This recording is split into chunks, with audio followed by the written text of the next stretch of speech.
지난번 14장 2절에서 5절까지는 도서관을 얻은 14만 4천 시원상에서 찬송하게 된 데 대해서 공부했습니다. 오늘은 그 다음 14장에서 두 번째 되는 심판. 교화는 10페이지입니다. 교환에 있는 분류를 좀 더 제가 간략하게 했습니다. 그냥 교환 12페이지하고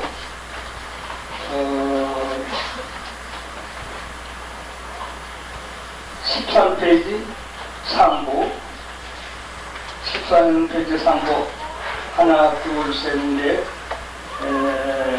다섯, 그러니까 15장 4절까지 거기까지를 더 간단하게 분류해 드리겠습니다. 그렇게 하시고 교환에다가 기록하시면 되겠습니다. 그것을 알아보시 쉽게 해드리겠습니다. 그리고 이 6절에서 20절까지는 심판에 대한 말씀을 오늘 다 읽었는데 14장 2절에서 5절까지 시험산에서 찬송하는 찬송이 있고, 그리고 6절에서 마지막 절까지 심판이 될 수 있기 때문에 공중 휴거서를 말씀하는 분들이 오해를 하고 있습니다. 14장 1절에서 5절까지 공중에서 성도들이 하나님 찬송하는데 6절 이하에 이제 심판이 시작되지 않느냐. 그러니까 성도들은 14장을 1절에서 5절까지 먼저 공중에 들려 올라가 찬송하고, 그리고 지상에는 6절부터 20절에서 심판이 시작된다. 이렇게 아주 간단한 차고들이 쉽게 해석되는 것입니다.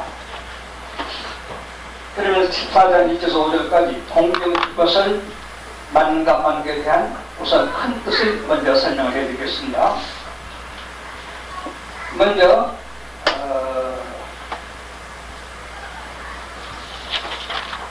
4절에 14장 4절에 이 사람들은 여자로 더불어 더럽히지 아니하고 정적 있는 자라, 어린 양이 어디를 인도하든지 따라가는 자라, 자며 사람 가운데 구속을 받아 처음 익은 열매로 하나님과 어린 양에게 속한 자들이니 그 입에 거짓말이 없고 금연 자들이라. 바로 10장에서 입낮은 14만 4천이 잘 이것을 용납해 주십니다.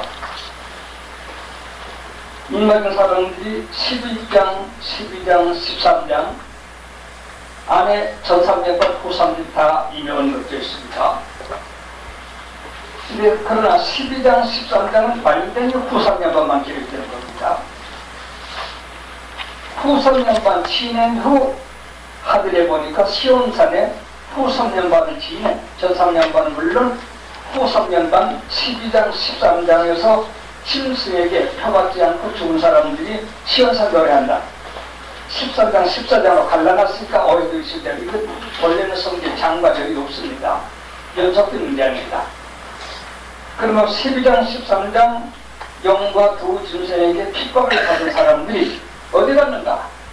시온산에서 7장에 입맞은 사람들이 12~3장에 있는 영과 두 짐승의 피해 입은 사람들이 구원으로 청해서 노래하고 있다. 이렇게 이제 이어지게 되는 것입니다. 그래서 그네들 자신에게도 이네들은 어린 양이 어디로 인간들이 돼 있는 이런 성도들이라는 것을 표시하고 있고, 또 저 밑에 내가 12절, 14장 12절 성도들의 인내가 여기 있나니 저희는 하나님의 계명과 예수 믿음을 지킨 자니라. 이와 같이 아직 세상에 성도가 있고, 또 13절에 또 내가 들으니 하늘에서 음성이 나서가지고 기록하라. 작은 이유로 주원을 주는 소리가 아직 남아있습니다. 그러므로 이 절을 12~3절을 보게 될 적에 14장 1절로 5절은 12~3장의 순교자들이 하늘에서 노래하는 걸 보이는 것이다. 이렇게 아시면 되는 것입니다. 그리고 그 다음에 14장 한 장으로 보게 될 적에 14장 1절로 5절은 장차 있을 구원 얻은 성도의 영광을 말합니다. 6절로 20절까지는 장차 있을 세상의 심판을 말한다. 그러므로 구원 얻은 성도를 먼저 말하고 심판받을 일을 6절 이하에 기록을 했는데 차고 할까봐 12, 3절에 이 환난, 시온산에 올라가 노래하는 그것은 미래에 있는 것이고 6절에서 20절 하는 이 시험에 있는 동안 안에 그때 성도들이 거기에 있고 그때 작은 이후로 주의 중자는 바로 여기 기록이 되어 있다. 그러므로 6절에서 20절까지 심판이 지상 역사인데 그 심판 앞에 성도 성교자가 아직 예고되어 있으니 14장 1절로 5절 말씀은 12장 13장에서 성교자들이 하늘의 축복받는 사안을 기록한 것이고 이제 심판에 대한 것은 6절부터 20절까지 심판이 있는데 심판하는 안에 성도들이 있는가 여기다가 되어 있으니 성도들이 아직 지상에 있는 게 분명하다고 이해하시게 되면 14장 1절로 5절이 공중에 먼저 올라가고 6절 이하 그 다음에 체감했을 같은 난리는 잘못된 대석을 여러분 충분히 이해할 수가 있을 것입니다. 그렇게 하시고서 우리 설명을 드리면서 자세히 하시겠습니다.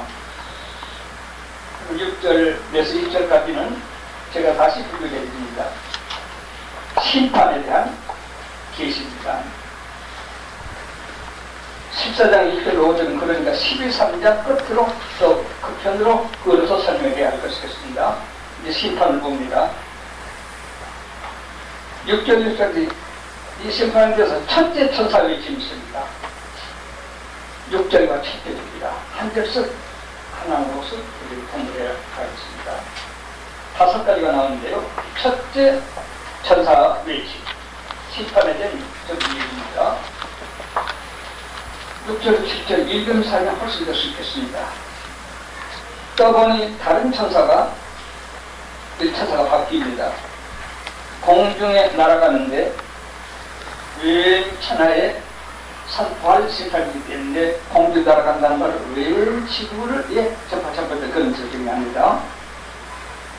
땅에 거하는 자들 곧 여러 4가지가 나옵니다. 4가지 기록은 전부 세상이 난다. 기록에서 나라와 족속과 방언과 해서 4시 나왔습니다. 온 천하에게 전할 영원한 복음을 가졌더라 그랬습니다. 영원한 복음인데 그 큰 음성으로 가는데 첫째 천사, 실패는 첫째 천사 고수입니다. 하나님을 두려워하며 그에게 영광을 돌리라. 이는 그의 심판하실 시간이 이르렀으니 하늘과 땅과 바다 물들의 근원을 만드신 이를 경배하라 하더라. 이게 첫째 천사가 심판에 대한 외침 소리였습니다. 거기에 대해서 설명을 해드리겠습니다. 자, 왜 천하의 전하는 영원한 복음이 뭐냐? 여기에 대해서 굉장한 해석이 많습니다. 이 영원한 복음을 어떤 이든 이렇게 말합니다. 지금 있는 66권 성경은 지구가 있는 동안 안에 지구족들에게 하는 복음이다. 그러므로 이 영원한 복음이라는 것은 천국이 없어진 후 천국과 지옥에 간 믿고 죽은 사람, 안 믿고 죽은 사람의 사후 세계에 대한 하나님의 계획을 선포한 것을 영원한 복음이란다. 이렇게 해석학자들이 상당히 많습니다. 오늘 특이 해석입니다. 한 가지 설정합시다. 하나님의 복음은 현세 대세 시공에 초월한 형이사를 감통한 그렇게 존재하신 하나님이시기 때문에 그의 복음은 애당초가 영원한 복음입니다. 그러므로 66권 성경은 시한적인 복음이고 66권 아닌 영원 영재 세계에 대한 복음을 외쳤다. 이 말은 틀린 해석이라는 것을 설명해 드렸습니다. 그럼 영원한 복음을 지금 복음을 어떻게 풀이할 수가 있느냐? 믿는 자는 영원히 천국에서 영생을 얻고 믿지 않는 사람은 지옥에 가서 영원히 징계를 생각을 받는다. 그것이 영원한 복입니다. 심판으로 말미암아 영생을 얻을 사람 영멸반석을 챙기기 때문에 영원한 복음이라고 말했던 것이다. 이렇게 해서는 정확하게 해석이 되었습니다. 여기에 대해서 뭐 좋은 분이니까 이런 말도 괜찮습니다. 한 애녹장과 한태동 박사입니다. 그분이 내게 와서 책 쓰기 전에 영원한 복음 쓰겠다고 해서 제가 만족했습니다만 기억이 쓰셨습니다. 쓴 후에 그 기록이 틀려서 이제 두 번째 찾아왔을 때는 그 좋은 얼굴이 추운 이쪽 찾아온 바 있었습니다. 우리 생각에 그렇지 싶으나 한들 말은 절대 안 됩니다. 확실히 성경으로 증거된 말만을 해야 될 것이겠습니다. 그 장로님의 영원한 복음에 대한 얘기를 긴 시간 얘기해 줄 필요 없습니다. 그 안에 요새 10월 28일 공지 들려간다는 말씀이 아니라 그렇게 말하는 사람들처럼 1972년에 주님이 꼭 계획한다고 그 영원한 법을 적혀있습니다. 제발 쓰지 말라고 무던히 부탁했으면 기어 있었다가 말할 수 없는 근심에 빠졌던 것을 제가 직접 보고 그걸 위로하고 그런 말이 있었습니다. 근데 여기 영원한 복음은 지금 복음이 아닌 사후 세계 복음이라 계산해서는 틀린 해석이라는 것. 지금 복음이 사후 영혼까지 언급된 영원한 복음인 것입니다. 근데 왜 영원한 복음을 또 찾아가 외쳐야 되냐 이겁니다. 들어보시죠. 그러면 그 7째 7절에 나와 있습니다. 영원한 복음을 둘로 설명되어 있습니다. 다시 공중에 날아간 첫째 천사는 6절. 이가 왜 세계 소식이 전하냐? 달도록 빨리 전하려고 공중에 날아갑니다. 영원한 복음을 외치. 조금 전에 말씀 영원한 복음 해석해 드렸습니다. 누구에게? 땅에 거한 자들에게. 10절입니다. 뭐라고 외쳤는가? 두 가지입니다. 하나님께 경을 영광 경배하라 이렇게 세 가지 외칩니다. 피자를 다 했습니다. 경배하라, 영광 돌리라, 경배하라 하고 외칩니다. 왜 이렇게 나왔을까요? 12장 13장 네, 심승을 펴받은 자들에게 경배하고 그를 경배하라고 했습니다. 거기다 정반대되는 심판이고 시기가 될 때니 영원한 심판이 시작된다. 짐승과 우상에게 경배하고 짐승의 표만 거기에 할 것이 아니다. 왜 땅에 사는 사람도 하나님께 경배하고 하나님을 경외하고 하나님께 영광을 돌리라 그랬습니다. 우리 단체 헌장도 제가 제일 처음 만든 거 헌장에 바로 지금 적혀있는지 모르겠습니다만 사람의 제일 된 목적이 무엇이냐? 이는 하나님을 영화롭게 하고 하나님을 영화롭게 하고 진리 영화롭게 하고 하나님을 영화롭게 하고 나는 여호와를 기꺼워하는 것입니다. 하나님 제일 좋아한다. 그것이 인생의 목적이다. 그럼 제가 처음 낸 적은 아닙니다. 이미 있는 정통 신앙가들이 인생의 제일 목적을 둘러 적는 저도 전적으로 거기에 동의합니다. 하나님을 영화롭게 하고 다른 거 좋아하지 말고 하나님을 기뻐하는 것. 그것이 인생의 목적이 된다. 그렇게 하면 영생을 얻는다. 그것이 영원한 복음이다. 근데 이 심판 때에는 용과 바다에 나온 짐승과 육지에 나온 짐승이 우리 이마에 666이라는 별이 두고 그들 앞에 경배하게 하고 그들 경배하고 멀쩡히 하고 죽일 때가 있으니 이 천사가 나와서 그러지 말고 곧 심판이 시작된다. 우상과 우상피가 받은 자에게 경배하지 말고 하나님을 경외하고 하나님께 영광 돌리고 하나님을 경배하라. 그리하면 영원한 축복을 얻게 되었다. 영원한 복음이라는 말입니다. 아주 쉽습니다. 사실 너무 어렵게 해석할 것이 없습니다. 우리는 뭘 경외해요? 그럼 구체도 생각합니다. 가난을 두려워한가요? 집밥을 두려워하는가? 가장 두려워하기가 누구일 것인가? 하루 강아지 범 무슨 줄 모른다고 하나님을 두려워하지 못. 조건만 믿는 사람은 물론 인간들이니까 정당한 부부간, 정당한 부모 자식, 정당한 친구 사이에 정당한 생활은 하나도 두려워하지 않다는 것은 하나님께서 그렇게 우리를 지으셨으니까. 사람에게 발표할 수 없는 말과 행동, 이런 것을 아무 데서나 한 사람이 된다면 무소부지하신 하나님 모르는 사람. 사람들은 두려워할 줄 알고 하나님을 두려워할 줄 모르는 사람이 하나님을 알고 모르는 사람. 참 성도들은, 영원한 구원의 사람들은 오히려 혼자 있을 때 더 하나님을 두려워합니다. 하나님이여, 어느 형제, 어느 자매, 어느 남녀노소에게 제가 이런 은혜를 했는데 잘못됐냐? 혼자 있을 때 두려운 마음도 있습니다. 하나님 기억해야 합니다. 하나님 어디 눈에 보이나요? 나는 하나님이 계신 것을 믿고 하나님이 경외하는 사람은 구원 못 얻을 수가 없습니다. 그리고 하나님께 영광을 돌리고 지 영광 말고 자기 가까운 사람 영광 말고 하나님께 영광을 돌리고 그리고 우리는 금전과 권리와 인간 잘못된 어떤 세속 이런 것을 무릎 꿇고 경배할 것이 아니라 하나님께 경배하는 것.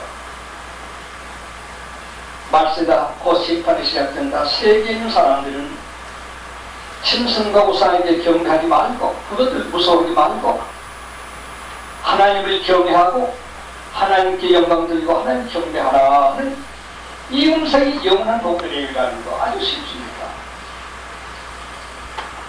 왜 이 영원한 복을 일으키느냐 하면 그 이유가 심판날이 이르기 때문에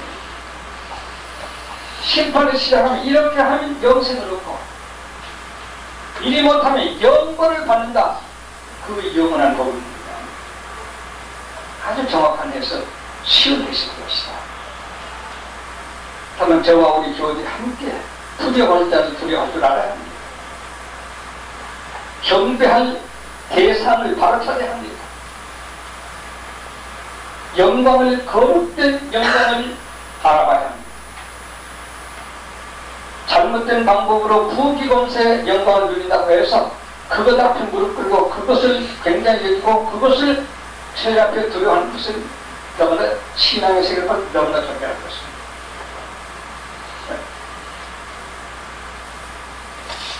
우리 교우들 여러분 들으셨습니다. 한 번 더 할게요. 제가 대강 이후에 바로 약수동 장로교가 저런에서 세워진 집입니다. 이일설 목사, 주임 목사에서 집인데 그리고 우리 한태영 부통령께서도 오셨어요. 한태영 부통령 제가 15살 때 성동교회는 김유도 목사님, 세분항교회는 차재명 목사님, 연동교회는 한태영 목사님 세 분이 우리 국내에 참 귀한 존재들이 있었습니다. 그 세 분에게 제가 굉장히 사랑 많이 받았습니다. 그때는 요새 우리 수강이 많습니다. 그때는 아무리 폐지는 제 혼자 빨래하고 제 혼자 먹고 사는 그러면서 서울 사는 사람이 있었거든요. 그분께서 부통령이 돼서 이제 그 우리 여기 교회 오셨는데 신자들이 뭐 예배고 뭐고 없어요. 금나게 옹이하고 서서 예배 시간이 10여 분 지냈는데 그분 매일 서서 예배를 하잖아. 나빠서가 아니라 사람의 마음에 단순한 그럴 수 있는 겁니다. 형이 아니라 사람이 보다 귀한 분이 오시기 때문에 그렇게 할 수 있고요. 양해해야죠. 그러나 이건 교회입니다. 강단으로 올라갔습니다. 설교를 마쳤습니다. 척도가 마친 후에 또 우리 한태영 부통령께 재차 예배가 시작됩니다. 오면에서 야단입니다. 그래 이승 목사님이 제가 오면서 목사님 한 번 더 인사드리시죠. 모르시나요? 독재선남 가지면서 교회를 바로 좀 한 대 더 가해서 이제 그거는 잘 압니다. 일정시대 연토제 목사님도 계실 때 제가 잘 알았는데 지금 부통령이 되셨으니 제가 꼭 알아야 할 이유가 그전보다 조금 적어졌습니다. 그리고 좀 믿으십시오. 난 그 이후로 한번더 존경했습니다. 한번더니 한번 그 말 들으시고 쫓아다니고 참았다. 당신이 14 때는 나는 목사님인데 당신 목사 때는 내가 이렇게 됐어요. 이 박사님이 하던 나는 사람을 여긴 뜻으로 절구해서 분위기는 잘 가지지만 참 오늘 만나기가 부끄럽기 짝이 없습니다. 나같이 타락된 사람에게 사진 한 장씩 내주고 있으니까 예 목사님 황송하지만 저도 기쁘게 생각 그 기념사진 지금도 아마 사진 어디 있을 거예요. 그때서 교회 장로 신자들이 정경하게 됩니다. 아, 여긴 교회로구나. 여긴 청와대가 아니로구나. 그 한 부통령은 최 목사 어디 유합니까? 지치형 장로 집에 있습니다. 내가 좀 따라가서 너도 저렇게 한 몇시겠습니다. 지치형 장로 인사처장을 있을 때입니다. 거기 가서 다시 제가 인사를 드렸습니다. 아까 교회에 있습니다. 저는 부통령이라고 말씀 나는데 굳이 나쁜 말 아닙니다. 목사님이랑 그 좋게 얘기할 때 목사님 전 받으십시오. 우리 한 목사님은 아니요. 오히려 당신에게 전 받아야 하겠습니다. 하고 저녁 식사 할 때까지 같이 지냈어요. 그 한 부통령 말씀은 내가 부통령이 되기 전에도 정적에 아부하참하는 교육자들에게 개웃긴 같은 사람인데 부통령 되고 나니까 한 사람 없이 더러운 못 보겠어. 목사들에게 그분이 하신 말입니다. 그러다 내 썩었던 마음이 오늘 다 들렸어요. 배우리 씨가 고시위원장이 되는데 가끔 나를 만나서 아주 진짜 노소가 다니면서 친했어요. 고시위원장 배우리 목사님 방에 있을 때인데 목사들은 허리를 45도 굽히는 게 들어와요. 내가 그랬어요. 배 목사님 저분들 곱살까요? 허리 좀 펴고 들어와! 아이고, 큰 소리를 했습니다. 곱살 아닌데 사람이 남을 존경, 겸손한다고 하는 건 좋은 일이지만 그렇게 부르지 않아요. 우리는 하나님께 하나님을 경외하고 하나님께 영광을 드리고 하나님께 경외한다고 하면 우리는 하나님 저만큼 내버리고 진리도 저만큼 내버리고 인간적인 모든 편으로 경배합니다. 축파를 던집니다.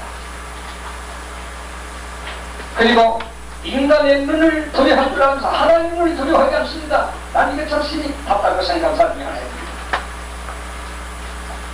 경찰관, 법관 사람이 보면 조심할 줄 알면서 하나님 소개인시란 말인가?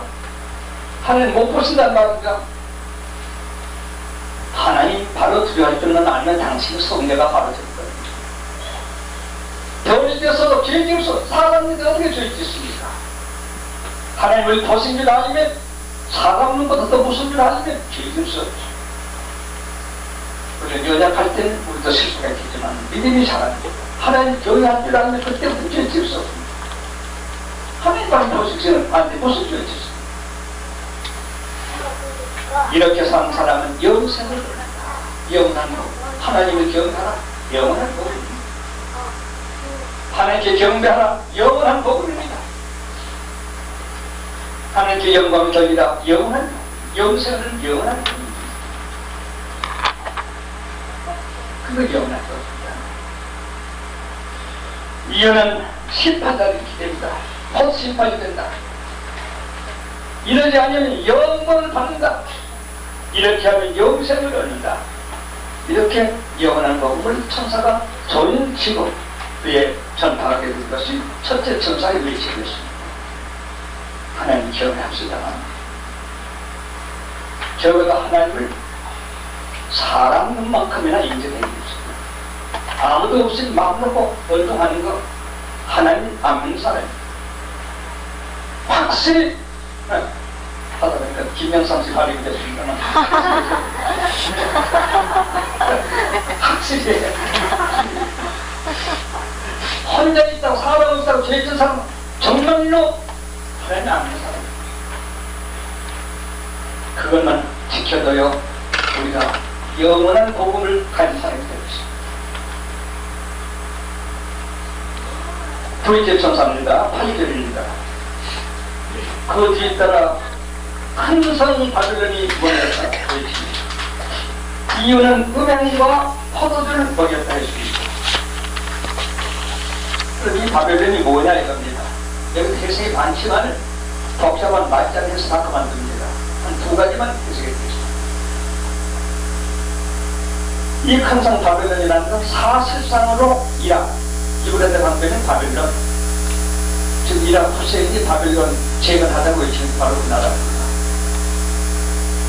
계시록 16장 12절에서 16절까지 말씀 보게 되면 10년 대화나 후 300만 때에 유브라데 강가의 용과 짐승과 그 선자에 이어서 개구리 같은 게 나와가지고 아마겟돈 전쟁 준비하더라 그렇게 됐습니다. 그리고 두 번째 천사가 말하는 것은 항성 바벨론이 무너졌다는 것은 사실상으로 이락의 유브라데 강된 바벨론이 무너졌단 말이냐 그렇게 해석하기가 있습니다.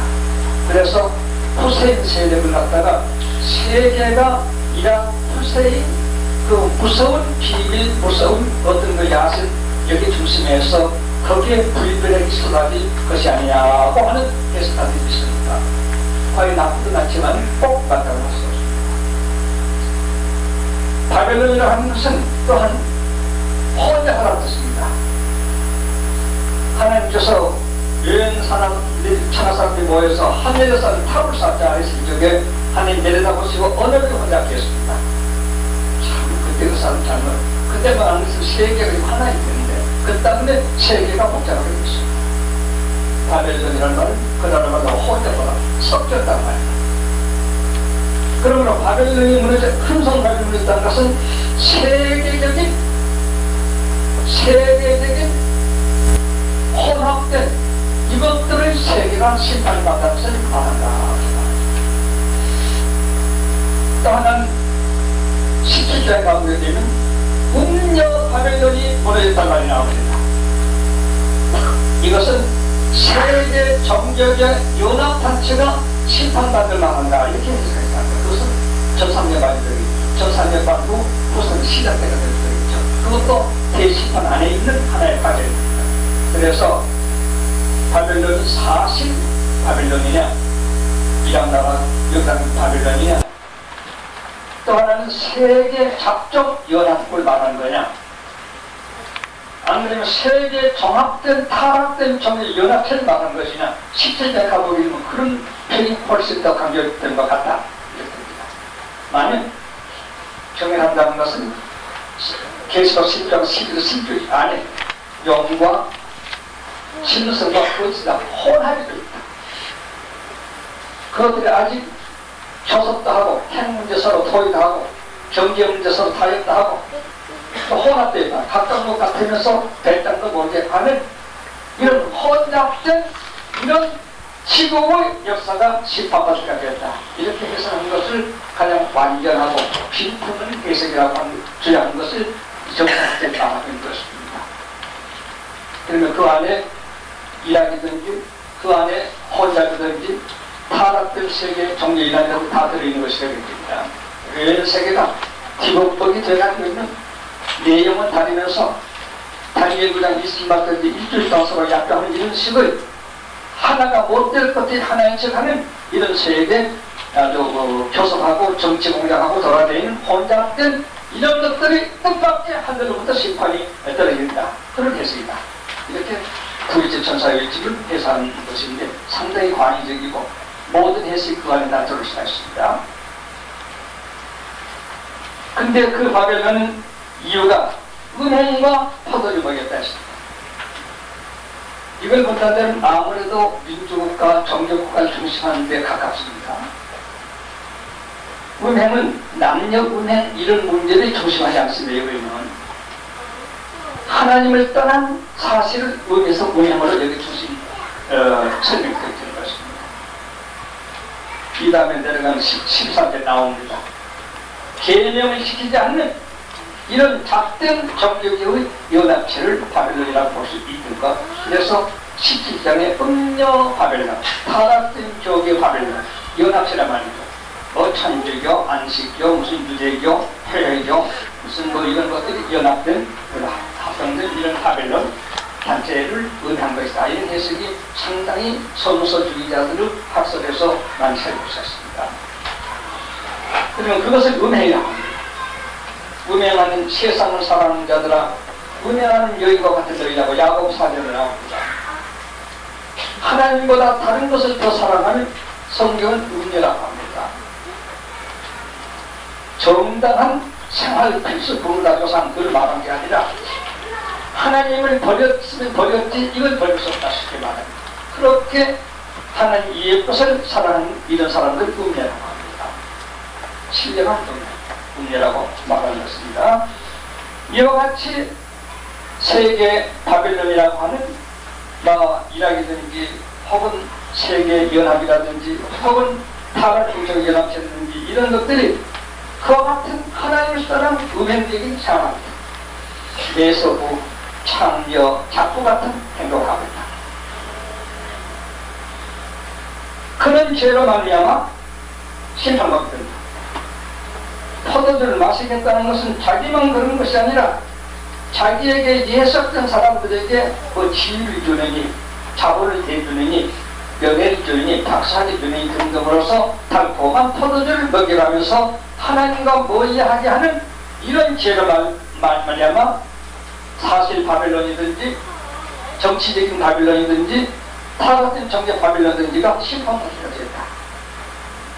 그러니까 아까 말씀드린 대로 온 세계가 혼합된 상태에서 진리를 외면한 인간적인 음료적인 진리를 사랑하지 않는 포도주에 취한 것 같은 이런 상태로서 세상을 미혹하고 있는 이런 큰 바벨론을 쓰다 세계의 가장 폐건가 있는 그런 세계의 모두부터 심판이 시작된다. 이것이 둘째 천사의 위치에서 즉 세상이 지금 그렇게 된다고 볼 수 있어요. 한 가지 말씀을 드립니다. 시온회라는 것이 있습니다. 유대나라에 시온회에서 1900 몇 년일까요? 제가 연승길 기간 1900 몇십 년에 비밀회의를 모였습니다. 시온회는 유대 사람들에게 그걸 다 시오니즘이라고 합니다. 거기서 성경 예언이 이루어지면서 유대나라의 주님이 지어지면서 만왕의 왕으로 세계 정복할 것이라고 했는데 어떻게 했으면 좋을까? 우리가 세계를 내다볼 적에 그런 얘기입니다. 토끼가 어떻게 곰과 사자를 이길 수가 있냐? 그건 뭔 얘기입니다. 그러면 곰과 사자를 싸움 붙여놓고 그것들이 다 들어갈 적에 가서 둘러매보면 되려느냐? 만장일치 작전했습니다. 세계 전쟁의 요인을 그들이 조작한 것입니다. 2차 세계대전도 히틀러가 필요성을 깨달았습니다. 유대 사람들이 이 전쟁을 비슷한 건 뻔한 일이니까 이것들을 치력을 내려야 된다고 했지만 자기가 당하고 말았습니다. 가만히 앉아서 강한 곰 같은 세계를 열고 강한 사자 같은 세계를 싸우십시오. 미국의 정치가들도 참고 이 시온회에서 이것을 조정합니다. 미국이 가보면 나시겠지만 유대 사람들이 사는 거리에는 평균 사람들도 15마일 이상 성령 못 배웁니다. 그 사람 안 사는 데는 30마일까지 성령 배는데 유대 사는 불악에는 15일 이상 사다 성령 못 배웁니다. 그만큼 지각해 되겠습니다. 아무리 부신이 크리스천이 저리 하지만은 최전될 때는 시온에서 이상은 해가 하지 않을 것이었습니다. 그건 상식적으로 공기의 사실입니다. 그리고 둘째로 그네도 작성했습니다. 세계만 할 적고 음탕으로 내려가고 제드라든지 무슨 이런 그것에 이상음악, 춤추 이런 점들 이런 게 있잖아요. 그게 전부 시온에서 나오는 겁니다. 이렇게 함으로 세상을 망해가고 우리들은 힘으로 성경을 견제한 후에 항상 우리가 리더, 늘 시도하는 위치에 우리가 있게 되려면 세계는 다라서 끼면서 우리는 우리의 정신을 가지고 있으니까 항상 우리는 우수하고 지도하는 위치에 있게 될 것이다. 그래서 매일매일 세계에서 춤추고 음주하고 잘못된 사건이 매일매일 지금도 시험에 보고를 하고 있습니다. 그 보고서를 넣고 여성은 긴담을 피우면서 노래를 부르고 있습니다. 무서운 것이죠. 그래서 얼마 그랜드 시연을 조직할 때부터 미국을 간다가 서연국 뒤에 철고 시연을 배우니 조직하고 있습니다. 유서가요 보험하고 사장 조직하고 있습니다. 이걸 모르고 있는 사람들은 공산주의 미기해가지고 싸우고 있습니다. 그네들은 못 있습니다. 우리 손바닥에서 잘된 것은 당합니다. 이와 같이 그네들이 장난을 하고 있어서 포도를 먹인다. 유대 사람들 혹은 잘못된 정연합체에서는 성경에서 답하지 마. 회개 빼버린 예수 무슨 인간이다. 그래서 사람들에게 포도주 마시듯이 해방신앙에서 죄 없다. 마음대로 좋을 대로 사도 괜찮다. 포도주 마시는 겁니다. 지금 세계교회가 정통파 이외에는 전부 그렇게 교회 행정을 하고 있습니다. 제가 오래전에도 해운대 가서 부흥을 하는데 각단체 총회장 감독이었던 사람이 50명이 와 있었습니다. 몇 사람이 제 부흥에 참석을 했습니다. 지난 2개월 청년들이 종일이 왔다는 게 호텔에 가봤습니다. 전부 술납을 다 하고 피장난하고 있었습니다. 청년들이 갔다 와서 제게다가 목사님 이 글이 웬일일까요? 그 총회장 담배 피우고 술 마시고 있었습니다. 얘기를 했겠습니다. 통합 즉 세계가 그렇게 돼가고 있습니다. 이게 지금 거의 90%입니다. 세계적으로. 포도주를 마시고 참나게 술잔을 그렇게 한다. 이제 즐겁게 냉정이나 시키는 것도 알겠습니다. 하나님이 바벨론을 심판하시는 것은 바벨론이 이렇게 음행을 하고 포도주를 저망하는 게 아니라 세계 국민을 연합해가지고 세계 종교를 연합해가지고 그 식으로 포도주를 마시어주고 있기 때문에 여호와의 심판이 시작된 것이라고 둘째 천사가 외치고 있습니다. 지금 참 그런 것 같아요. TV를 보다가도 놀려서 다른 거 빨리 타요. 마음들이 있는데 젊은이들이 그렇게 볼 수가 있습니다. 완전 포도주에 취했습니다. 완전 포도주에 취했습니다. 그문화가 유대적 세계 글지의 미국, 신결적 종교인 미국 이런 등장을 크게 바뀌는 것입니다. 자기들 마음을 한 것이 아니라 세계를 포도주를 먹여가고 있으니 이것들을 심판한다. 그러니까 아무래도 음료 심판의 성격이 많이 되고 있는 것 같이 느껴지고 있습니다. 셋째 천사가 봅니다. 외칩니다. 19절에서 13절까지입니다. 저거만 넣어도 됩니다. 뒤따라 큰 소리로 외칩니다. 9절. 둘째 천사 뒤따라 큰 소리로 외칩니다. 뭐라고 외치냐면 짐승과 우상 숭배자를 심판한다 하고 이제 정면으로 판결 정도를 읽듯이 선포합니다. 9절에 쓰십니다. 11절까지 숭배와 표받은 자, 짐승과 우상에게 숭배하는 자와 표받은 자 주의합시다. 짐승과 우상이라고 하니까 참말로 지금 생각 안 났어요. 정권, 경제권 가진 세계 위대한 사람들, 그 나라 위대한 사람들, 그 종족의 유권자들 거의 그 종류에 들어갑니다. 짐승과 우상, 우상 숭배자, 하나님께로 숭배, 아까 첫 전사가 외쳤죠.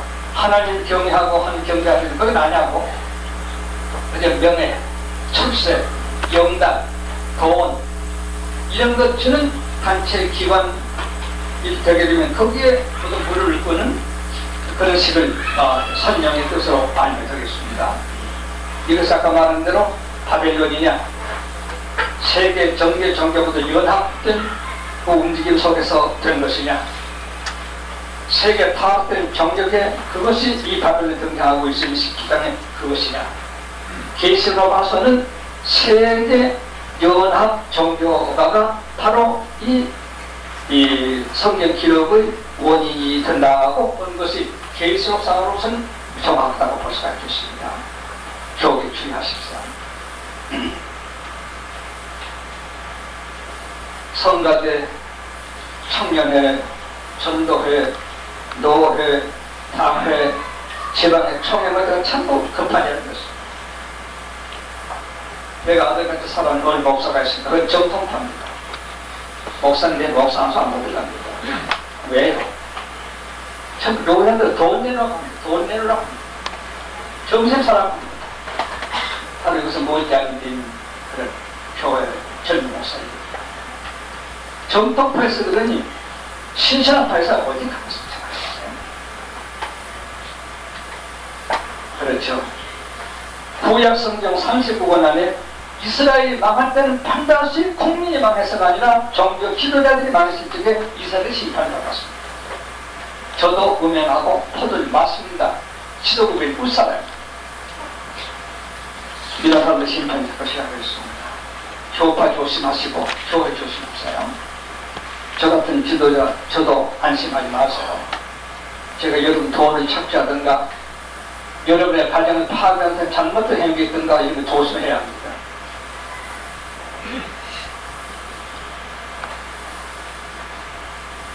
세세천사가 뒤따라 편성을 신성과 우상 숭배자 심판인데 숭배와 표받은 자, 그 단체에 무슨 임원이라든지 그 처음에 임원이라든지 뭐 직분 하나 맡은 거 이걸 가지고 과시하고 사냥을 하고 그거 없는 사람들 야자로 부르면서 마음대로 행동하는 그런 시대입니다. 사회도 물론 그렇지만 교회도 좀 그런 시대가 됐습니다. 그래서 모든 직분 저는 변명치 않지만 올해 목사님들 신학교 학장 10년을 하면 여기서 우리 정식 박사가 됐습니다. 이렇게 다들 알고 있죠. 신학교 세우고 학장을 오래 했습니다. 정부호가는 신학대학 학장이었습니다. 많은 그런 거 받은 거예요.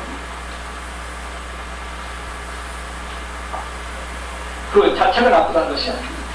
받으면서 받는 게 붙잡죠. 그리고 심판 상황은 진노 포도주를 마실 것이고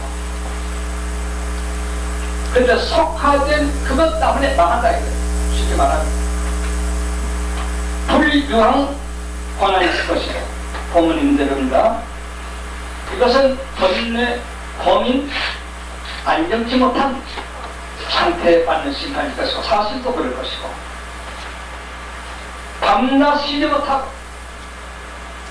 이등골 저등골 고민과 번뇌와 사건의 얽매여서 해결되지 못한 채 이런 일이 있을 텐데 이것은 개인적으로 가정적으로 사회적으로 하겠지만은 심판 때는 심성검려 심판 때는 더더욱 이것이 확실한 정도로서 그 사람들이 임할 것을 예고하게 되는 것입니다.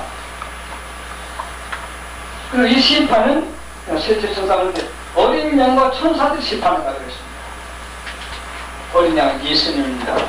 어린 양과 천사들이 심판할 때에 세상에 부귀공명 이런 것들에 절하지 아니하고 엎드리지 아니한 사람은 심판받지 않습니다. 오히려 구원을 얻겠습니다. 경외하고 영광 돌리고 하는 경배한 사람이 이때 찬송을 하게 될 것입니다. 이런 세제 천사가 뒤따라 큰 음성으로 짐승과 우상 숭배자의 심판이 것을 말하게 됐습니다. 그러면서 이걸 따로 해석한 것들이 많습니다만 그러면서 세제 천사가 이어서 성도들에 대하여 시들시들 여기에 나옵니다. 오늘 공부를 간단히 진행했어요. 인내가 여기 있다.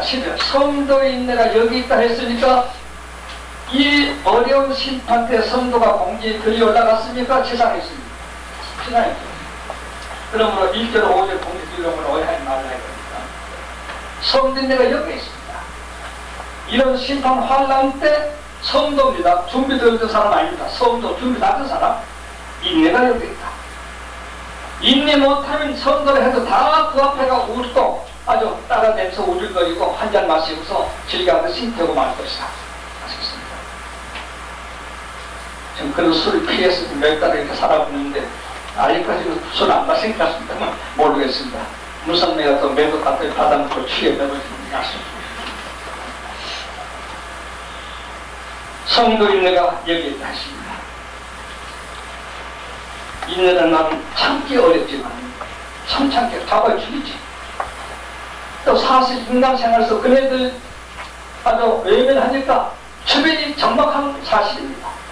전부 급한 일에 아니니까 돌림을 입어 거듭할 것입니다. 많은 이때 만나도 주실 것이고 항아리에 밀가루가 상하지도 아니할 것이고 이걸 믿으셔야 하겠습니다. 그런 거 먹어보면 참 재밌을 겁니다. 난 믿습니다. 지금 어느 사람이 절대 신앙 가짐으로써 정계나 교계의 속화된 교계의 교섭하지 않아서 정말 굶주려 먹게 될 수 없는 그런 때에는 하나님께서 밤에 천사를 목을 갖다 주시까지 믿고 있습니다. 어때요? 어디 천사가 다 죽었나요? 제대로 믿으시니까요. 성도인 내가 얘기했습니다. 성도는 뭘 말하는 것인가? 11절 계명과 믿음을 지키자 했습니다.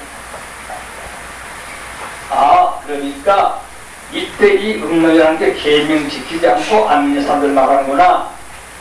신자를 하면서 교회를 하면서 단체를 하면서 은행을 하고 포도주나 마시고 계명을 지키지 않냐고 예수의 마리아 탄생, 죽으심, 부활승 지체를 그대로 믿지 않는 이런 종족의 중심의 뜻이 농하거나 하는 걸 여기서 발견하게 됩니다. 교파 아무데나 오가지 마세요.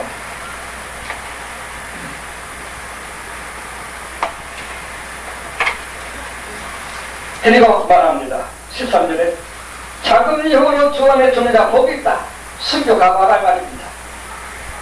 그러니까 14절 1절로 5절 그 후 12.3장에 순교당한 자들이 하늘에 복받을 기록할 것뿐. 그 이후에 천사의 외침 안에 이런 심판이 있게 될 때에 성도들이 인내가 여기 있는데 그 성도는 계명과 믿음을 가진 자이며 이 성도는 그때 책임을 당하는 자가 되는 것이라고 말하는 걸 봐서 14장 1절로 5절은 11.3장의 핍박받는 구원의 상황을 보여주는 것이고 영광을 보여주는 것이고 미로를 보여주는 것이고 6절에 열린 심판 때에도 각오하라. 너희가 장차 1절에서 5절까지 축복을 보여드릴 테니 하는 것을 우리에게 보여준 것이라는 것이 확실하게 증거되고 있는 것입니다. 이해되세요? 네? 혼자 짓거리는 겁니까? 핵하시네. 네, 잘 아시기 바랍니다.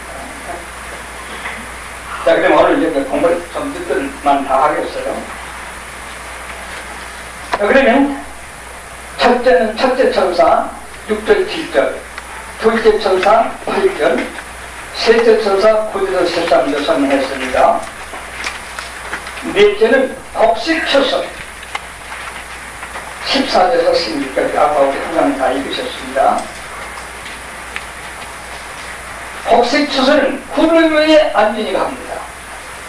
여기 번역을 안전이 전칭을 썼으니 일반 천사일까요? 예수님 대표자일까요? 예수님 대표자입니다. 어디 성경의 전칭 어로서 번역된 성부, 성자, 성령만 말합니다. 제가 그 책을 쓰려고 늘 많이 지금 생각하고 있는데 참 그 어떤 때는 마음이 좀 괴로울 때가 있어요. 정직하던 목사를 쓸 적에 가면 박형영 목사, 선양 목사 쓰려면 전부 미안한 것 같아요. 임자를 놔야 되겠는데 근데 성경 가운데는 성부, 성자, 성령 이외에는 어떤 귀한 종이라도 전체의 임이나 깨서나 이런 걸 하셨단 말이에요.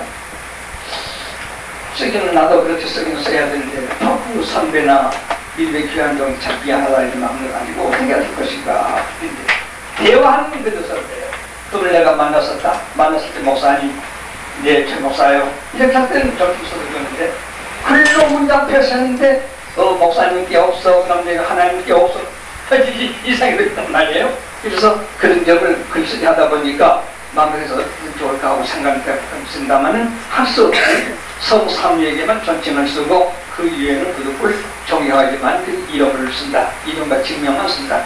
깨서 이런 걸 빼야 될 것이 아닙니다. 대화하는 것은 그 안에서도 내가 그를 만나 대화할 적에 김목사님 우리가 되죠. 하지만 글로 글 소개할 적에는 누구께서 이렇게 한 것은 할 수 없이 그만둬야 될 것 하는 마음을 가지면서도 미안하게 생각을 한 때가 있습니다.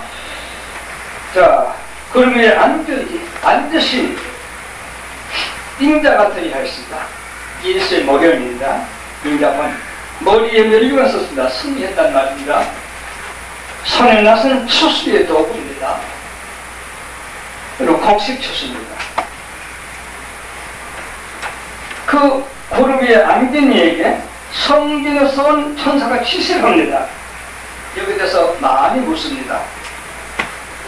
구름 위에 앉으시니까 예수님인데 감히 어느 천사가 그분에게 지시하느냐 이겁니다. 그래서 이 대답은 두 가지를 할 수 있는 것입니다. 구름 위에 앉은 이를 예수의 대리 천사로 보고 성전에서 나온 천사를 성부에게 속한 천사로 봐서 성부에 속한 천사는 성자모에 올라온 천사에게 지시할 수가 있다. 그 해석이 하나 있습니다. 꼭 거부 안 했던 준 해석입니다. 하나, 본문을 살려서 해석하게 될 적에 구름 위에 앉은 이 바로 예수 자신이라고 하자. 하지만 성전에 나오는 성부의 보내신 심부름꾼이 성자에게 와서 말씀 전했다. 자, 번역하기를 나도 히브리가 해란 말로 표시되어 있기 때문에 우리가 어색하지만 원문에는 그런 전체가 없습니다. 똑같은 말입니다. 우리 번역가들이 그저 그렇게 말을 하더라 이렇게 말하는 것밖에 없습니다. 그러므로 성자 주님께서는 아버지께서 나에게 권세를 맡기셨다. 심판의 권세를 아버지에게 맡기셨다고 주님께서 사람으로 여러 번 말씀하셨습니다. 그러므로 심판을 맡기신 성부 계신 성전에서 사자가 나와 그 권세 맡은 성자에게 어서 하시옵소서 하는 것을 전했다. 이렇게 하더라도 조금 더 의심될 건 없습니다. 다만 번역자에 있어서 구름이 앉는데 거더라 했으니 어떻게 주님에게 그런 말할 수가 있느냐. 이것은 우리 번역한 적이 한 것이고 외국어에는 거더라, 거두십시오 이런 말 차이가 조금 더 똑같은 말을 그 뜻에 따라서 번역을 하게 된 것입니다. 그리고 여기도 앉으신이라고 말 나와 있습니다. 구름에 앉으시니 또 성경에 나오니까 구름에 앉으신에게 말하기를 이걸 보면 구름에 앉은 낯가진 분 분명 예수 또는 예수의 대표 천사. 성경에 나온 천사는 성부의 지시를 받들어 성령에게 전달하는 천사 이렇게 보면 되겠습니다. 낯을 거둔 곡식을 거두었습니다. 곡식은 그러므로 이 곡식 추수는 성도들 구원입니다. 누구 구원이요? 성도들 구원합니다. 곡식을 거두어 내 복반에 두리라. 그렇지? 내 복반 천국에 인도했다 그런 뜻입니다. 참으로 그러나 다섯 번째 오늘 6절씩 다섯 번째는 포도초서 17절에서 20절입니다. 불이 가진 다른 천사가 나옵니다. 무섭습니다. 17절.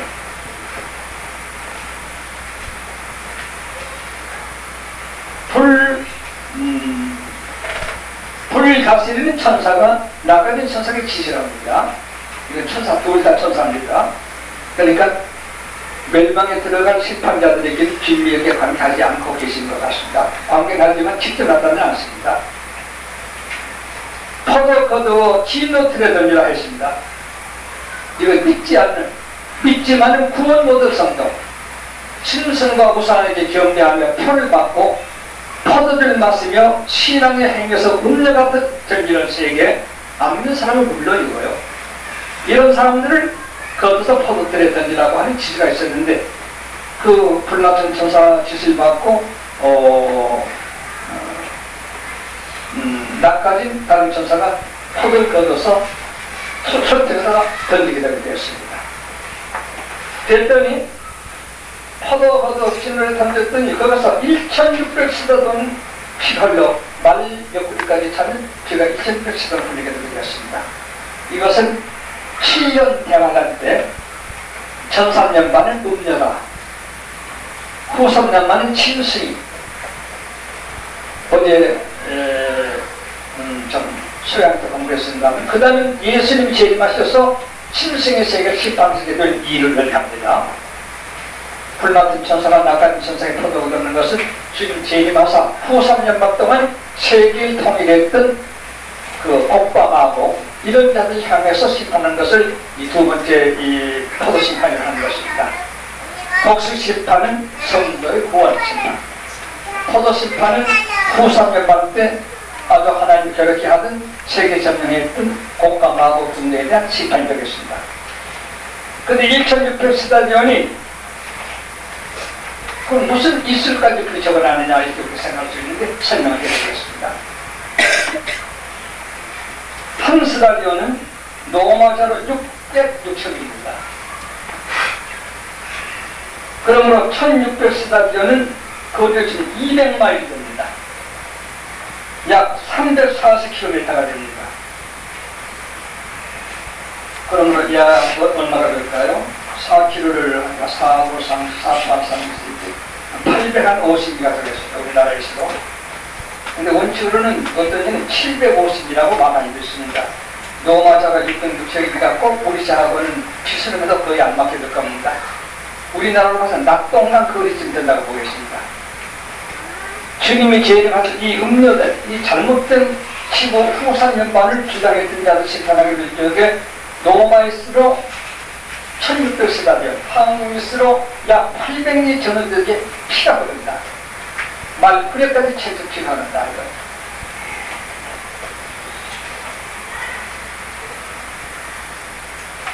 그럼 이 1600스타디온에서 해석이 많은데 잠깐 설명해 드립니다. 이 길이가 팔레스타인의 길이다. 팔레스타인 길이가 꼭 1600스타디온 된다는 겁니다. 이상합니다. 우리나라 낙동강 길이, 유대나라 말입니다. 그러므로 이 해석을 말한 사람은 제르미라는 사람과 월보드라는 사람이 한 해석인데 이 사람들은 말세에 가정하는 부분이 거룩한 곳에 들어가 자기도 하나님이 할 것이라 했으니 후 3년반 때는 유대나라를 중심해서 세계를 통치하게 된 이방들이 들어가 있는데 거기는 하나님이 냈다 쓰시니까 그대로 죽어서 외유대 전판에 유대 길이에 그 피가 가득하게 흐른다. 말씀이 흐른다. 이렇게 됩니다. 어떤 때는 이때 수요를 계시록 9장에는 2억이라 했습니다. 2억이 죽은 액체를 모으면 이 거리가 된다는 것입니다. 이 약이 된다는 것입니다. 에스겔 39장에는 이 전쟁을 하게 될 적에 이때 죽은 시체를 이스라엘 국민이 7달 동안 장사를 했습니다. 이때에 후 3년반 때에 심승의 나라가 유대나라를 점령해가지고 세계를 통일하려고 들어오던 적에 무기에 붙은 나무를 빼서 불뗄감을 했더니 하나도 다른 뗄감 없이 7년 동안 뗄감을 할 거라 했습니다. 에스겔 39장에 나옵니다. 이 전쟁이 지금 다가오고 있는 것입니다. 여덟일이 말하면 안 됩니다. 한 가지 똑똑히 할 것은 마태 15절에 제자들 우리가 주님께서 이런 말씀으로 답했습니다. 가증한 물건이 거룩한 곳에 들어가거든 그때는 다니엘이 그 일도 알아요. 무신론 또는 타락된 정격 이것들이 세계를 점령해가지고 유대나라의 왕도를 삼게 되지 그때부터서는 1291, 1335일이라고 다니엘 12장 12절에 적어두었으니 그때부터서는 연대를 계산하겠습니다.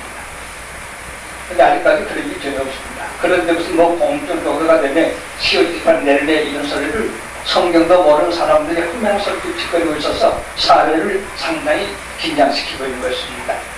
만약 예수의 말씀대로 1300반 지내 후 3년반에 옥방하고 심승이 열불로 더불여서 음료를 벌거벗게 하고 바벨론이죠.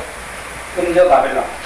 그러니까 타락된 세계 정력에 이런 날 서부시고 예루살렘에 점령해가지고 천하를 통일해서 지도하게 될 그때부터서는 3년 반과 30일 40일 후에 인자가 온다. 인자가 올 적에 그때 심판이 바로 이 심판이 로마에서로 1만 스타디온 피가 된다고 이때 두고 말한 것입니다. 놀라운 시대가 보고 있습니다. 그래서 팔레스타인 길이가 1600스타디온이니까 팔레스타인 안에 있는 이방 군대들이 예수 재림으로 심판받아서 침을 피우야만 말하고 그 시체를 에스겔이 말한 대로 7개월 걸려 장례 지내고 그들이 가지고 왔던 무게 붙은 나무를 7년 동안 때리라고 할 수 있다. 그때 군사의 동원수는 사도 요한이 계시록 9장 나라에 2억이라고 했다. 2억. 어느 군사 전문가들은 세계 군대를 연합해가 모아가지고 뭐 뒤에 말고 제1선 격전장 1선에 몰아넣는 군사 수요가 얼마나 되겠냐 했더니 잘 믿음이 알지 않는 어느 장군이 말하기를 한 2억은 된다는 말을 우리들이 알고 있습니다. 이와 같이 별적에 1600스타디온 피가 흐른다는 말은 팔레스타인 길이가 길고 또 팔레스타인에 이방 군대들이 많이 들어와 있으니 7년을 대통한다 했어요. 전 국가가 7개월 동안 장기가 얼마나 인력중 장기입니다. 이렇게 에스겔과 사도 요한이 표시하고 있습니다. 또 어떤 사람은 말합니다. 홍해의 길이가 1600스타디온 된다. 그러나 그것은 여기에 해석에 들어올 필요가 없습니다. 어떤 말은요, 올림픽 경제 코스가 바로 이 1600스타디온에 해당한다. 그러나 그것도 여기다가 될 필요는 없습니다. 하나는 법왕청의 영토의 길이가 1600스타디온 된다. 여기서 상당히 많이 1600가 잘 되길 바라지만 신교가 안식교 해석대로 음료로 본다면 이것도 무시할 수는 없는 해석이 아니라 이렇게 생각을 해보는 학교도 많이 있습니다. 교황청 영토기가 하필이면 1600스타디온에 맞선다는 것입니다. 이와 같이 1600스타디온 찾아본 결과 팔레스타인의 길이라든가 또 홍해의 길이라든가 올림픽 코스라든가 교황청의 영토 소유 길이라든가 이렇게 조사 결과 나오게 된 것이니 이거냐 저거냐 하지만 그 가운데 아무래도 유대 나라 안에서 될 일이니까 유대 나라의 길이를 끌어보는 해석이 가장 적합할 것이다. 이렇게 해석할 수가 있는 것입니다. 또 한 사람은 상징적 와이드스로 봅니다. 이거 좀 너무 사람 머리 아프게 연결했는데 찰스라는 사람이 한 해석인데 찰스인데 바클리라고 하는 여기서 학자는 첫째와 마지막을 조화시킨다. 팔레스틴이 파괴될 말씀이라고 했습니다. 에스겔 39장 저것을 말하는데요. 1600은 40의 자증이다. 40 자증하면 440이 한단 말이죠. 40은 4 땅에 섭니다. 너희는 동서남북 안에 섭니다. 4의 10배 세상적입니다. 세상에 많습니다. 신한 것이므로 1600은 세상적 만수로 최대한의 형들이 숫자가 된다. 이렇게 상징적으로 풀이하는 게 있는데 상징적으로 풀이는 어느 정도 뜻은 항상 적반이 되는 것입니다. 이래서 1600쓰던 팔레스타인이 일례를 하지 말고 1600이라는 풀이 숫자 풀이에서 4, 10 이런 등등은 세상 수이만큼 온 세상이 이런 피해를 같이 입을 것이라고 하는 이런 상징적인 숫자이다. 이렇게 해석하기가 있는데 그렇게 해석한 것도 상당히 많이 취한다고 합니다. 나는 가장 대표적인 것은 후 3년 반 후 주님 재림하시게 될 적에 계시록 14장 14절 어린 양이 이기시게 될 적에 유대나라 친구한테 2억이 흘린 피가 이 정도 액체가 될 것이다. 그래서 팔레스타인이 1600스타디온 그 영토 안에 거의 피가 흐르게 될 것이다. 이 해석을 우리는 가장 가까운 해석으로 여겨주시면 되겠습니다.